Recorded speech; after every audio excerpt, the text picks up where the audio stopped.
سیدہ خدیجۃ الکبریٰ رضی اللہ تعالی عنہا کا کردار۔ نبی کریم صلی اللہ علیہ وسلم کی کامیاب ترین زندگی کے پیچھے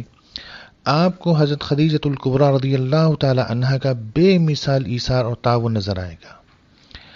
جیسے ہی ان کا نکاح آپ صلی اللہ علیہ وسلم کے ساتھ ہوا،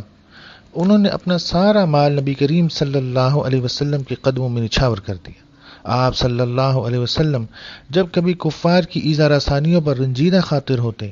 اور گھر آتے تو خدیجۃ الکبریٰ رضی اللہ تعالی عنہا آپ صلی اللہ علیہ وسلم کو تسلیاں دیتی، بلکہ جب پہلی وحی نازل ہوئی تو نبی کریم صلی اللہ علیہ وسلم کافی خوف زدہ تھے، کیونکہ ایک نئی بات پیش آئی تھی۔ جب آپ صلی اللہ علیہ وسلم گھر تشریف لائے اور فرمانے لگے، زملونی زملونی، مجھے کمبل اڑا دو، مجھے کمبل اڑا دو،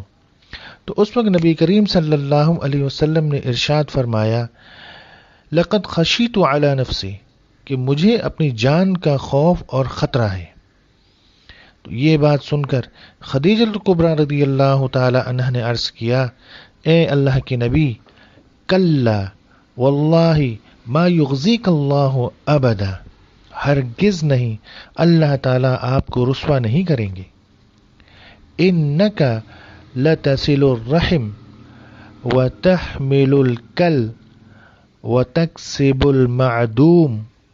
وتقری الضیف وتعین علی نوائب الحق، کہ اس لیے کہ آپ تو صلہ رحمی کرنے والے ہیں اور لوگوں کا بوجھ اٹھانے والے ہیں، اور جن کے پاس کچھ نہیں ہوتا ان کو کما کر دینے والے ہیں، اور مہمان نوازی کرنے والے ہیں،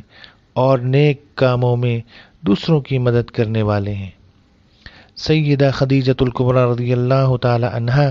کی ان باتوں کو سن کر نبی کریم صلی اللہ علیہ وسلم کو تسلی مل گئی۔